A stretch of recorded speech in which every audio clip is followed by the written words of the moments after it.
इच्छाधारी नागिन स्वर्णलता मनुष्य रूप में सुंदर वन के जंगलों में नौका विहार कर रही थी। उसी समय जंगल में राक्षस काल वरुण का आगमन हुआ। स्वर्णलता की सुंदरता से वह उस पर मोहित हो गया और उसने स्वर्णलता से विवाह का प्रस्ताव रखा, जिसे सुनकर स्वर्णलता बोली, अरे मूर्ख कुरूप राक्षस, तूने कभी आईने में अपनी शक्ल देखी है जो मुझ जैसी रूपसी से विवाह करना चाहता है? ऐसी इच्छा क्यों करता है जिसे सुनकर यह संसार तेरा मजाक उड़ाए? स्वर्णलता, तुझे मेरी शक्ति का कोई अंदाजा नहीं है। मुझे इनकार करने से पहले तुझे मेरी शक्ति के बारे में जान लेना चाहिए। इस संसार में कोई भी मुझे नहीं मार सकता। ना मैं दिन में मर सकता हूं और ना रात में। ना ही मेरी मृत्यु हथियार से हो सकती है। मेरी मृत्यु तो मेरे शरीर में नहीं है। मैं अमर हूं। मुझे कोई नहीं मार सकता। कोई नहीं जानता कि मेरे प्राण कहां हैं।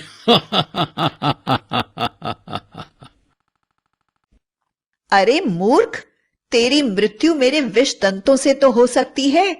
अपना भला चाहता है तो यहां से चला जा। मैं इस तिरस्कार का भयानक बदला लूंगा।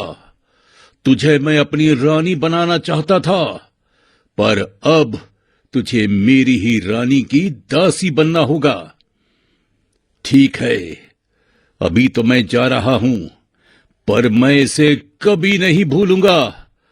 जल्द ही तुझे इसका फल मिलेगा। हाँ। राक्षस काल वरुण चुपचाप वहां से चला गया और कुछ दिनों में इच्छाधारी नागिन स्वर्णलता भी इस घटना के बारे में भूल गई। धीरे धीरे काफी समय गुजर गया।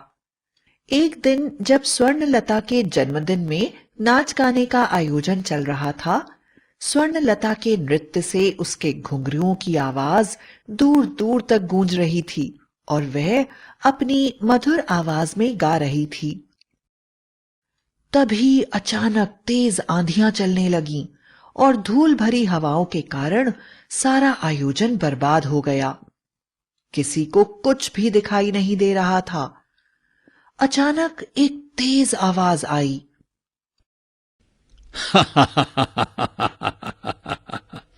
मैं राक्षस काल वरुण हूं। स्वर्णलता, तुम्हारा गाना और नाच बहुत आकर्षक है।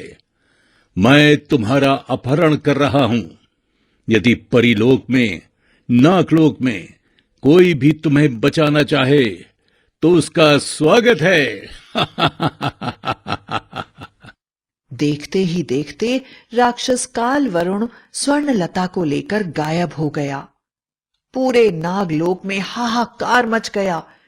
जब यह घटना स्वर्णलता के पिता महाराज अहंकारी को मिली तो वह क्रोध से पागल हो गए और बोले, लगता है राक्षस काल वरुण की मृत्यु का बुलावा आ गया है।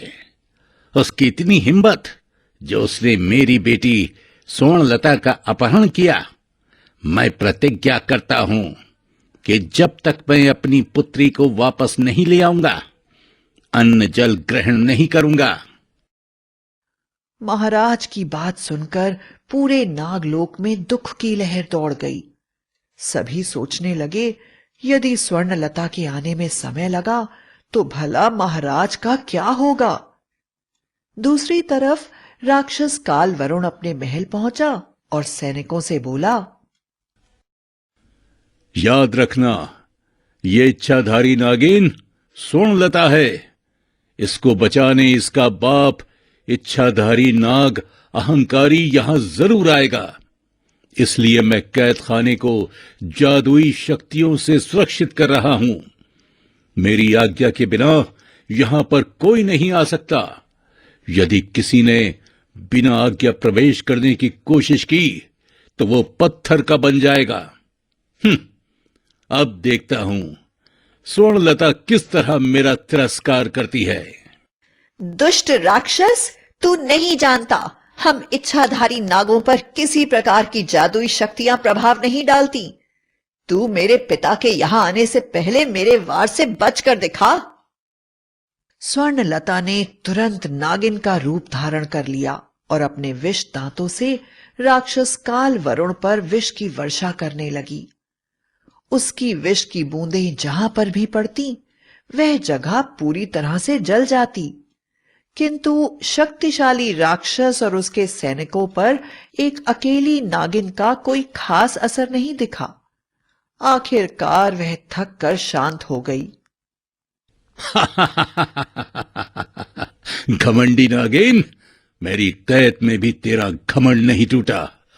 तुझे तेरे घमंड का सबक मिलना चाहिए। तेरा सारा विष समाप्त हो चुका है और इसके साथ ही तेरी शक्ति भी। अब समय आ गया है कि तू मेरी महारानी अंजलिका की सेविका बने। सैनिकों, इसे महारानी के कक्ष में ले चलो। सैनिक स्वर्णलता को कैद करके महारानी अंजलिका के कक्ष में ले गए। महारानी अंजलिका एक बड़ी ही बुद्धिमान और खूबसूरत राक्षसी थी। वह जानती थी कि उसका पति राक्षस काल वरुण स्वर्णलता के साथ अन्याय कर रहा है। स्वर्णलता, मुझे पता है मेरे पति ने तुम्हारे साथ अन्याय किया है। किसी नारी को उसकी इच्छा विरुद्ध अपनी पत्नी बनाने की इच्छा करना पाप है। तुम घबराओ नहीं, मैं तुम्हारे साथ हूं और जल्दी ही तुम्हें मुक्त करने के लिए तुम्हारी सहायता करूंगी। धन्यवाद महारानी, पर मुझे नहीं लगता कि मुझे आपकी सहायता की आवश्यकता पड़ेगी। मुझे पूरा विश्वास है कि मेरे पिता शीघ्र ही मुझे यहां से बचा लेंगे। स्वर्णलता, तुम मेरे पति को नहीं जानती। वह एक मायावी राक्षस है। उसने वह महल जिसमें हमें रखा है, ना पृथ्वी पर बनाया है ना आकाश पर। हमारा महल बादलों पर बना है, जो कि बादलों के साथ ही पूरे आकाश में घूमता रहता है। तुम कहां पर हो, इसका पता लगाना तुम्हारे पिता के लिए असंभव होगा, क्योंकि लगातार हवा में घूमते रहने के कारण कोई भी जादुई शक्ति यहां पर काम नहीं करती। मुझे विश्वास नहीं होता बहन, ऐसे दुष्ट मायावी राक्षस की पत्नी तुम्हारे जैसी नेक कैसे हो सकती है? स्वर्णलता, मैं काल वरुण की पत्नी जरूर हूं, किंतु शायद तुम्हें पता नहीं, मेरे साथ भी बहुत अन्याय हुआ है। इस दुष्ट राक्षस ने मेरे होने वाले पति सेनापति राक्षस कालेश्वर को धोखे से मारकर मुझसे विवाह किया है। विवाह होने के कारण मैं बस पत्नी धर्म निभा रही हूं, किंतु किसी दूसरी स्त्री के साथ अन्याय नहीं होने दूंगी। अभी यह दोनों बात कर ही रही थी, तभी राक्षस काल वरुण वहां आ गया। उसके साथ स्वर्णलता के पिता इच्छाधारी नाग अहंकारी भी जंजीरों में जकड़े हुए थे। वह बोला, अब बोलो स्वर्णलता, किसका इंतजार कर रही हो? तुम्हारे पिता बेड़ियों में जकड़े तुम्हारे सामने खड़े हैं। अब तुम्हें मेरा प्रेम निवेदन स्वीकार करना ही होगा। मेरी पत्नी बनना स्वीकार कर लो, वरना तुम्हारी आंखों के सामने तुम्हारे पिता का वध कर दूंगा। काल वरुण, मुझे तुमसे विवाह करने से ज्यादा मृत्यु स्वीकार है। मुझे इस बात का कोई दुख नहीं है। तुम चाहो तो मुझे और मेरे पिता को मार सकते हो। अचानक काल वरुण को महसूस होने लगा जैसे कोई उसका गला दबा रहा है। उसने देखा उसकी पत्नी अंजलिका उस तोते की गर्दन मरोड़ रही थी जिसमें उसके प्राण बसते थे। काल वरुण, तेरी मृत्यु मेरे हाथों में है। तूने मेरे प्रेमी सेनापति राक्षस कालेश्वर को धोखे से मार डाला और मुझसे विवाह कर लिया, और अब तू ऐसा ही अन्याय स्वर्णलता के साथ करना चाहता है। तू भूल गया कि तूने मुझे यह बता दिया था कि तेरे प्राण इस तोते में रखे हैं।